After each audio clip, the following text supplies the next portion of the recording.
Hello everyone, welcome back to my channel life of কেকে। আমি কোয়েল চলে এসেছি আমি আবার ভিডিও নিয়ে। আজকে সন্ধেবেলা ফিরলাম। গাড়ির মধ্যে ঘুমিয়ে পড়েছিলাম, দেখো চোখ ফোক খুলে রয়েছে। তো বেশ ভালো কাটিয়েছি 3টে দিন। অনেক দিন পরে বেরোনো হলো, অনেক দিন পরে বলতে জানোই গত জানুয়ারি মাস থেকে প্রচণ্ড বাবাকে নিয়েই ব্যস্ত ছিলাম। তারপরে বাবা তো এপ্রিল মাসে গত হলেন। তারপর থেকে তো ওই জানুয়ারির পর থেকেই আর কোথাও বেরোনো হয়নি। তার আগেও তার আগে কোথায় গেছিলাম, তার আগে গেছিলাম দার্জিলিং, তারপরে আর কোথাও বেরোনো হয়নি। আর আমরা টুকটাক এদিক ওদিক মানে ছোট ট্রিপগুলো করি। তারপর একটা বড় ট্যুরও থাকে বছরে। তো করা হয়নি। এবার মাও অনেক দিন বেরোন না। মাকে আর মায়ের একটা চেঞ্জ দরকার ছিল। বাবা চলে যাওয়ার পর থেকেই মা যা হয় একা একা তো মানে সঙ্গী মানে জীবন সঙ্গী চলে গেলে যা হয় আর কি। যতই বলুক যে না ঠিক আছি আমি ঠিক আছি, কিন্তু আপসেট থাকে খুব বেশি। আমি এখানেও দেখলাম মা ঘুরতে গিয়েও বেশ মাঝে মাঝে কীরকম একটা মন মরা হয়ে যাচ্ছিলো। আর এই কথাটাও বলছিল যে বাবাকে ছেড়ে এই প্রথম ঘুরতে বেরোলো, ঠিক আছে, বাবাকে ছেড়ে এত বছরে মানে প্রথম ঘুরতে বেরোলো, এটাও বলছিল বারবার। খুব মিস করছিল, আমরা সবাই বাবাকে খুব মিস করছিলাম, সবসময় মিস করি। আর ওখানে গিয়ে মানে মন্দারমণিতে গিয়ে বারবার মনে হচ্ছিলো যে বাবা পাশেই বসে আছে, এরকমও হয়েছে, বাবা এখানেই বসে আছে এরকম মনে হচ্ছিল। তো ছিল, বাবা নিশ্চয়ই ছিলেন, আমাদের সাথেই ছিলেন। তো যাই হোক, একটা চেঞ্জ অনেক দিন পরে দরকার ছিল, গেছি, খুব সুন্দর সময় কাটিয়েছি সবাই মিলে। খুব ভালো ভালো খাবার খেয়েছি, ঘুরেছি, ঘুমিয়েছি, ভালো সময় কাটিয়েছি। আর ভিডিও, কন্ট্রোভার্সি ভিডিও তো না করেছি, আর করব কি? দেখলে তবে তো করব, দেখলে তবে কন্টেন্ট পাবো, তবে তো করব। এমনকি সত্যি আমি ভীষণ লেজিও এইসব ব্যাপারে। মানে আমি না একটা জিনিস খুব ভালো বুঝি যে ভাই আমার মন কি চাইছে, আমার আত্মা কি চাইছে। সবসময় যে ওই মানিটরি ব্যাপারটা একটু দেখতে হবে, সবসময় এটা করলে আমার এইটা বেশ হবে, একটা ভিউজ হবে হবে, সবসময় আমি এটা ভাবি না। হ্যাঁ ভাবি না বলবো না, চ্যানেলটা একটা মনিটাইজ চ্যানেল, তার জন্য মানে সেখানে ভিউজ আসলে আমার তো ভালোই লাগবে, সেটা অন্য জিনিস। কিন্তু সেটার জন্য একেবারে যে বলে না যে মরিয়া হয়ে থাকা, সেই ব্যাপারটা আমার নেই। মানে তোমরা হাসবে যে ঘুরতে গেলাম, সেখানে একটা ট্রাভেল ব্লগ দেওয়ার মতো তো একটা রেকর্ড করতে পারতাম, কিন্তু সেইভাবেও আমি রেকর্ড করিনি, সেখানেও আমার শর্টকাট মানে এই শর্টস একদম করিনি বলবো না, করেছি একটা দুটো বোধহয় ভিডিও ক্লিপিংস আছে, কিন্তু সেটা দিয়ে কি একটা পুরো ট্যুর ভিডিও হতে পারে? হতে পারে না তো। ওই শর্টকাটে যেটা চট করে করে ছেড়ে দেওয়া যাবে, ওই শর্টস ভিডিওগুলো, ওগুলোই করে করে ছেড়ে দিতে পারবো, এরকমই সব করা আছে। হ্যাঁ সেইভাবে করিনি, মানে অ্যাকচুয়ালি আমি পুরোপুরি বলতে পারো যে রেস্ট নিতে গেছিলাম। হ্যাঁ ফ্যামিলির সাথে সময় কাটাতে গেছিলাম, গল্প করতে গেছিলাম, রেস্ট নিতে গেছিলাম। আর হয়তো তোমরা বুঝতে পারছো কি না জানি না, লাইটটা একটু কম আছে, কিন্তু দেখলে হয়তো বুঝতে পারবে যে চোখ টোকগুলো দেখো, আমি যেটা বলছিলাম মানে ফুলে গেছে এরকম। ঘুমিয়েছি, খুব ঘুমিয়েছি। আর আমার না কিছুদিন আগেও চোখে বেশ এই কম্পিউটারের দিকে অনেকক্ষণ তাকিয়ে থাকা বা মোবাইলের দিকে তাকিয়ে থাকার জন্য চোখে একটা পেন হচ্ছিলো, সেটা একদম গায়েব হয়ে গেছে।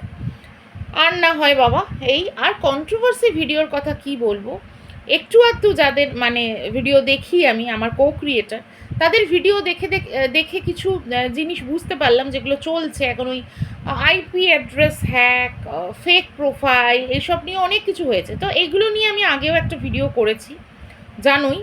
তো এটা নিয়ে আর নতুন করে কিছু বলার নেই, মানে এগুলো ভীষণ নোংরা কাজ। মানে মানুষ বলে না যখন সামনে থেকে লড়ার সাহস পায় না, তখনই বোধহয় এইসব নোংরামির আশ্রয় নেয়। অ্যাকচুয়ালি এরা কিন্তু মানে কি বলবো, এদের কিন্তু সত্যিই কোনো সৎ সাহস নেই।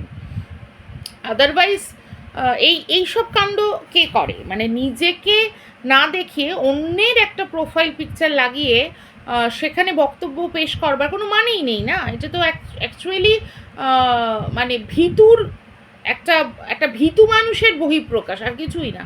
সাহস থাকলে সে ফ্রন্টে এসে ভিডিও করতো, ফ্রন্টে এসে কথা বলতো, তাই না? অ্যাটলিস্ট ঠিক আছে যদি আমি বলি যে মুখ না দেখিয়ে ভিডিও করেনি, তাও সে যে মানুষটা আমি আমি আমার নিজেকে সেটাই দেখাতাম, এইভাবে অন্য মানুষের ডিপি লাগিয়ে এইভাবে করতাম না। যে আমি কিছুদিন আগে যে মন্দারমণিতে থাকাকালীন আমি দিয়েছিলাম, কমিউনিটি দিয়েছিলাম, সেখানে আমার ফ্যামিলি মেম্বার্সদের আমি মুখটা ঢেকে দিয়েছিলাম ইমোজি দিয়ে। অনেকেই বলছিলে যে যা মুখ ঢেকে দিলে, এই যে এইটা হচ্ছে কারণ, জানো তো। আজকে সোশ্যাল মিডিয়ায় আমি কাজ করতে এসেছি, আজকে আমি জানি আমার সাথে অনেক কিছু হতে পারে মানে এটা নয় যে আমি বলছি না যে আমি একদম ডোন্ট কেয়ার, আমাকে নিয়ে যতই নোংরা যাই হয়ে থাকুক আমার কিছু এসে যায় না, সেটা আমি বলছি না। কিন্তু আমি তবুও বলছি যে আমাকে কেউ পার্সোনাল অ্যাটাক করতে পারে, আমাকে নেগেটিভ কমেন্ট করতে পারে, এটা আমি জানি। কিন্তু আমার ফ্যামিলি মেম্বার তারা তো কোনোভাবে ইনভলভ নয়, ঠিক আছে। আমার হাজব্যান্ড তো ভালো করে ফেসবুকটা পর্যন্ত করে না, সোশ্যাল মিডিয়ায় এত বেশি ওরা ইন্টারেস্টেডও নয়। তো তাদের যদি কোনো রকম তাদেরকে নিয়ে যদি এরকম টাইপের কোনো নোংরামো হয়, তাদেরকে যদি ঝেলতে হয়, দেন আমার খুব খারাপ লাগবে, বুঝতে পেরেছো তো। এই জন্যেই না আমি তাদেরকে দেখাই না, আর কিচ্ছু না, তাদেরকে দেখাই না। আমার নিজের খুব খারাপ লাগবে, আমার ওপরে অনেক কিছু আমি ঝেলে নেব, কিন্তু তাদের ওপরে কিছু হলে না আমি সত্যি মানে কি হবে আমি জানি না। মানে আমি যথেষ্ট শান্ত মানুষ তো, মানে রেগে মেগে যে কী করে ফেলবো আমি নিজেও জানি না। তো যাই হোক, আর কিছু বলার নেই, যা চলছে খুব খারাপ জিনিস চলছে। আর কন্ট্রোভার্সি ভিডিওর কথা যদি বলো, সত্যি মাঝে মাঝে না মানে হারিয়ে ফেলছি, মানে এনার্জি হারিয়ে ফেলছি। শুনলে হয়তো তোমরা হাসবে যে এরকম বলছো, এনার্জি হারিয়ে ফেলছি। মানে আগে যেরকম না ভিডিও করতে গিয়ে মনে হতো যে একটা যাদেরকে নিয়ে আমরা কন্টেন্ট বানাই তাদের একটা ভিডিও দেখবো, সেখান থেকে কোনো ভুল ত্রুটি দেখলে সেটাকে নিয়ে কন্টেন্ট বানিয়ে একটা ভিডিও করব। হ্যাঁ, ছিনের জোকের মতো পিছনে পড়ে থাকবো না কারুর, এটা তো আমার কাজ নয় যে যাকে দেখতে নারী তার পিছনে পড়েই থাকবো, ওটা আমার কাজ নয়, ঠিক আছে। আমি যতটুকু খারাপ দেখবো ততটুকুই বলবো, এই ছিল আগে কন্ট্রোভার্সি ভিডিওর ব্যাপার। মানে কন্ট্রোভার্সি ভিডিও আমি যেটা অ্যাজ এ ভিউয়ার্স বুঝেছিলাম, তারপরেই তো আমার চ্যানেলটা করেছিলাম। তো সেই জায়গাটা না অ্যাকচুয়ালি নেই। মানে এখন যেটা দেখছি যে নোংরা পরিষ্কার তো হয়নি, নোংরাতে আরও বেড়ে গেছে।